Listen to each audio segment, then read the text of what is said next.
Thank you so much for joining us for CBN NewsWatch. I'm Ephraim Graham. Ahead today, a Republican proposal banning many abortions coming ahead of the midterm elections. Republican Senator Lindsey Graham introducing a bill banning abortion nationwide in the first 15 weeks of pregnancy.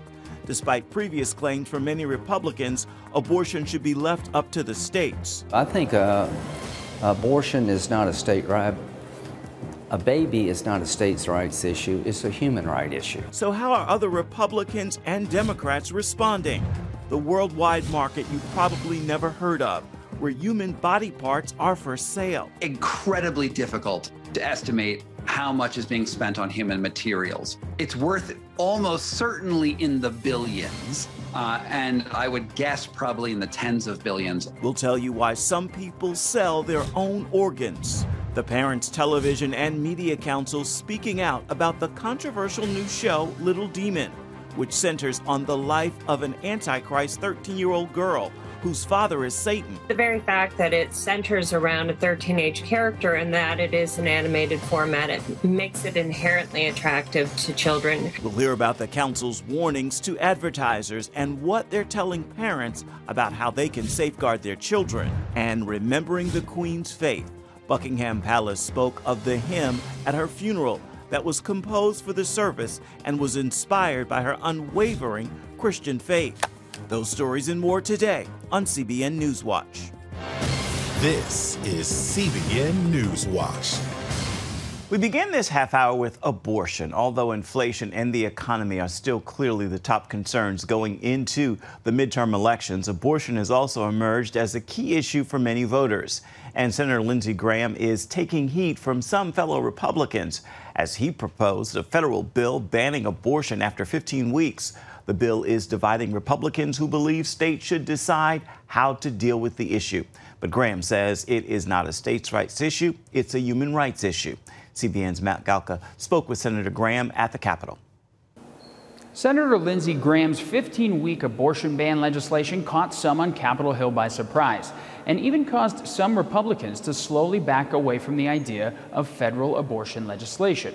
Still, the senator hopes that the issue unites Republicans in the lead up to November's midterms. Graham's proposal is one of the most significant pieces of legislation Republicans have put forward since the decision overturning Roe v. Wade, making abortion a state issue. He maintains it still would be, even with a national 15-week ban on the procedure.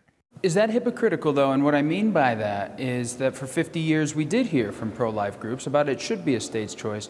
By taking away part of that choice, does that go against the argument we've heard for decades? I don't think so. I think abortion is not a state right. A baby is not a states' rights issue, it's a human right issue. Democrats quickly pounced as they see abortion rights as a winning issue for them in November. The American people do not want politicians in their bedrooms and their doctor's offices. They do not want Lindsey Graham to make health care decisions for them. They want to make their own decisions. Graham's move also led to a split with some of his fellow Republicans. Well, I do believe it should be left to the states. That was a point of the Supreme Court decision. With regard to Senator Graham's bill, I think the fact of the matter is our Democratic colleagues don't believe in any restriction on abortion up until the time a baby is delivered. That's an extreme point of view, not shared by any civilized place on the planet. I believe that that's the contrast that he was trying to communicate. Graham feels his colleagues would ultimately vote with him if it ever came to that. I'm trying to say abortion on demand should stop then because the baby can feel pain. Science tells us when you poke the baby, it responds. Can you imagine what kind of death it would be to be dismembered by an abortionist? I'm trying to stop that. And you know what?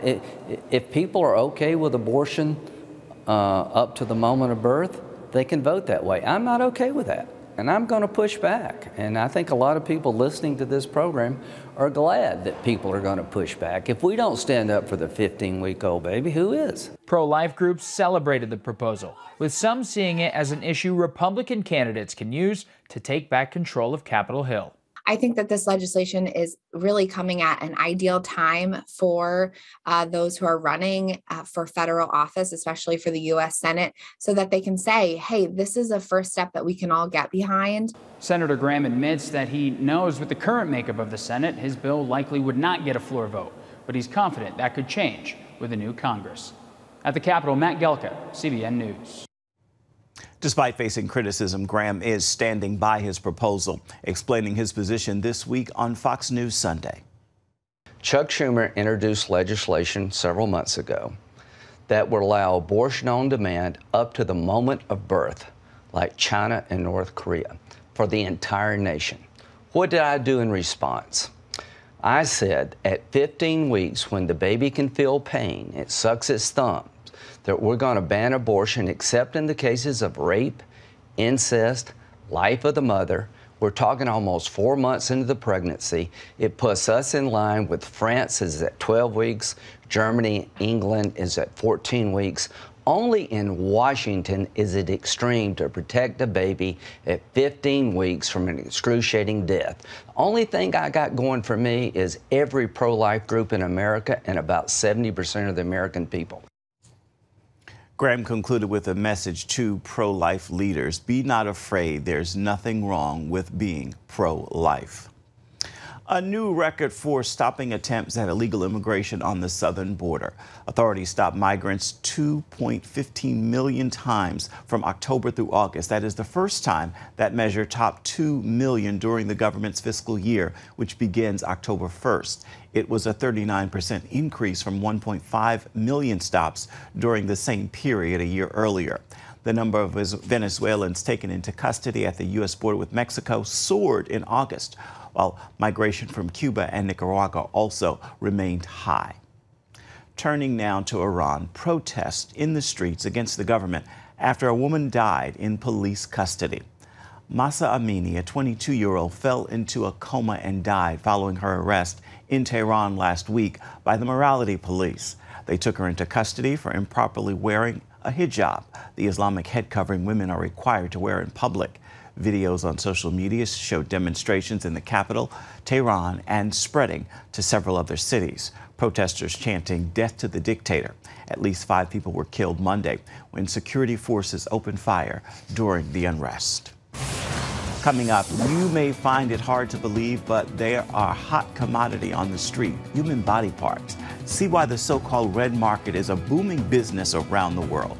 We've got the story when we come back.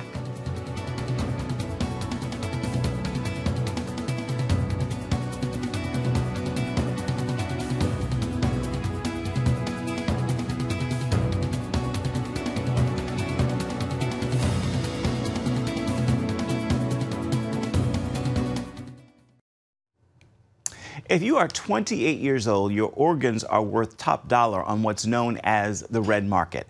That is the booming global trade for human body parts. Some people sell their organs for money. Others have no choice. Bill Hurd brings us the disturbing details. Your body is valuable, certainly to you and to your creator. It also carries a street value in dollars and cents on the human organ market.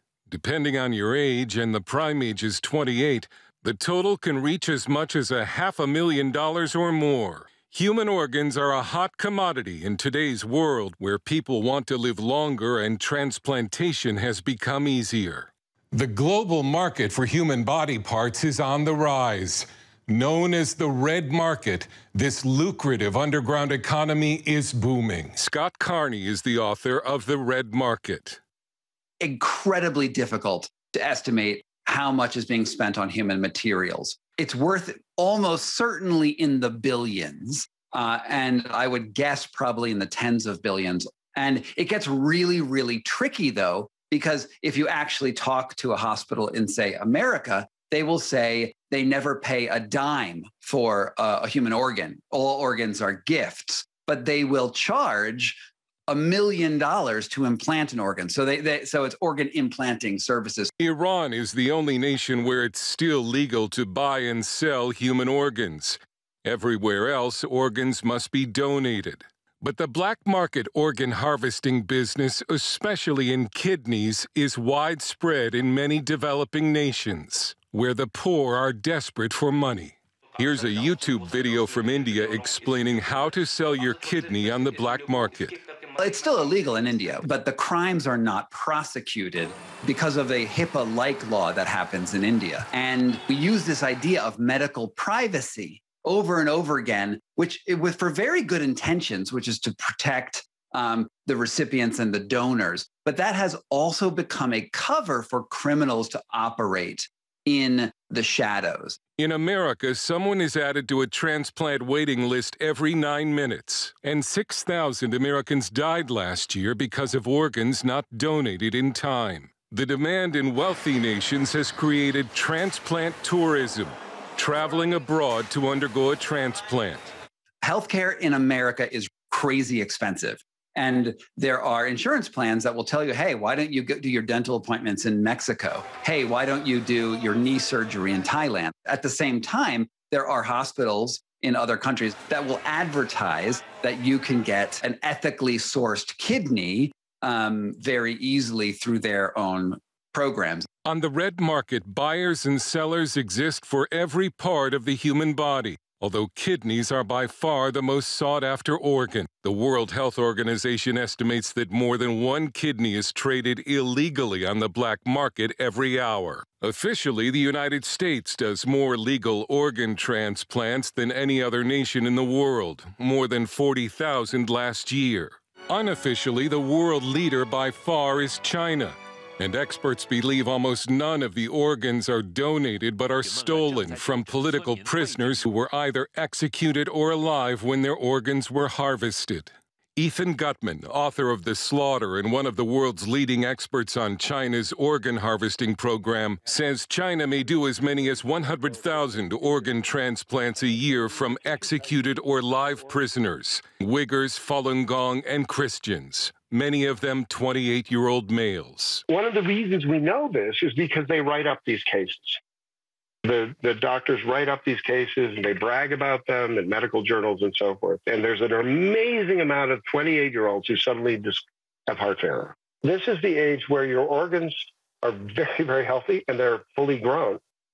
But your overall health has not started to decline yet. And while an organ transplant in the West might be done hours after the organ is donated, Gutman says many Chinese transplants are recorded as happening the moment the organ is donated. Between when the organ is going from one person to another is often put at 0. So this is not something you've ever heard of in the West, all right? Dr. Enver Todi has testified that as a Chinese surgeon, he was told to remove the organs from a man he realized was still alive and was struggling to escape but was too weak. Former Chinese prisoners have recounted how they thought they were getting health checkups, but were actually getting organ screenings. We all had a full checkup once a month. I had a scan 3 times, and they also did an X-ray to check my lungs every month. I even questioned them, why do you need to do an X-ray every month? But they said, you shut up, you cannot question us. China's organ transplant industry now attracts wealthy clients from all over the world. Catering to Germans, Koreans, Japanese.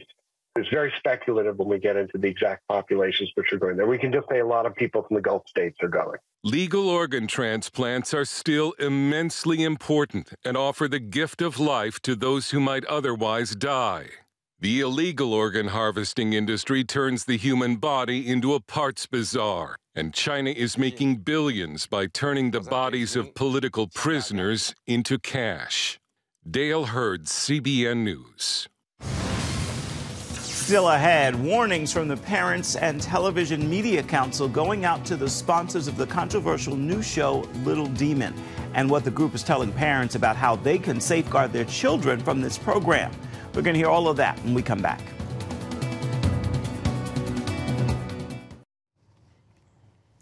And welcome back to CBN NewsWatch. The new animated cartoon Little Demon is causing controversy and raising some eyebrows. The series, shown on the FXX network, centers on the life of an Antichrist 13-year-old whose father is Satan. Now, the Parents Television and Media Council is taking action on behalf of parents by sending warnings to advertisers in hopes that they will reconsider their sponsorship. Melissa Henson from the Parents Television and Media Council joined CBN's The Prayer Link program to talk about their research findings and how parents can safeguard their children. What has the Parents Council found through your research about this new series? It is deeply troubling. As you, the segment leading up to this interview suggested, we're being told that it's an adult cartoon, that it's intended for mature audiences. But the very fact that it centers around a 13-age character and that it is an animated format, it makes it inherently attractive to children, especially kids who are going through sort of a rebellious phase in those middle school and high school years. Melissa, what key areas are you highlighting when you talk to advertisers so they can reconsider sponsorship? Right. So this series is very groundbreaking for advertiser-supported cable for a number of reasons. First off is the fact that it features animated nudity, full frontal female nudity. Second is the copious amount of foul language, explicit language that this series uses. We're talking about F-word, S-word, vulgar slang references to male and female genitalia. I mean, every wow. shade and type of foul language you can imagine is being used, in addition to sort of the occultist imagery, the animated gore and violence. Yeah. I mean, it is just sick on every level. Probably not to mention the demonic influence that they talk about. Have any advertisers responded yet? Well, what we have learned over the years is that many times advertisers will pull their sponsorship from programs after they've heard from folks, but they don't always signal the fact that they are pulling their sponsorship in response to letters and emails and calls that they've received from consumers. Sometimes they'll do it quietly. So what we have seen is companies like Olive Garden, T-Mobile, Burger King, which were frequent sponsors, and these are companies that we have encouraged folks to reach out to, and their ads stopped appearing shortly after they were contacted. So I don't think that's a coincidence. I think that they are hearing our concerns and they are responding. Yeah, so the parents and the public, they really control this, and they need to let their voice be heard. Well, the parent company of FXS is Disney. You know, Disney has been receiving some backlash recently regarding an apparent shift, not an apparent, it is a shift with its children and family programming. Can you tell us a little about some changes that Disney is doing? Yeah, well, one of the most obvious about faces for the Disney company is when they first launched the Disney Plus streaming platform, they announced that they would not have any R-rated content, and they've gone back on that. As recently as a couple of months ago, they brought in the Marvel Universe, and that includes a number of R-rated films that are now going to be available on the Disney Plus platform. And there are also some rumblings that they may merge Hulu and Disney Plus, and there is an awful lot of very mature content on Hulu. And if they do that, that means that there's going to be really no effective barrier between the very youth-oriented programming on Disney Plus and the very mature content on Hulu. Melissa, as you mentioned, the main character of the series is a 13-year-old girl. This in itself will draw children to the show. How is FXS able to get away with that as it relates to the Federal Communications Commission? Yeah, well, unfortunately, or it is the way it is. The FCC really has no authority over cable content. Their authority extends only to broadcast television. And so they are able to do this as long as there are advertisers that are willing to pay for it. And that's why I feel that reaching out to the companies that are underwriting this content is going to be really critical. The FCC doesn't have authority here, but advertisers can put pressure on the network and put pressure on the content to improve. And lastly, and most importantly, what advice, Melissa, can you give to parents to guard their children from such shows as this and other shows like this in the future? Yeah. I think it's very important that we limit the number of devices and television sets in the home. You know, there are an awful lot of kids who have the ability to view content in their own bedrooms. And we know based on survey data that kids often admit to watching something that they're not supposed to be watching when their parents aren't around. So limit the number of devices, number of ways that your kids can access content. Try to watch whenever possible, try to watch TV together as a family, and make sure that you're using all of the available parental controls on your devices. Amen. Very good advice. Melissa Henson with Parents Television and Media Council. Thanks so much for joining us on the prayer link. God bless you. You can see the prayer link tonight at 6:30 Eastern. You'll find it on the CBN News channel. You can also download the CBN News app and watch it there. Coming up, Queen Elizabeth II remembered how the music at her funeral reflected her Christian faith. We're going to have that story for you when we come back. Stay with us.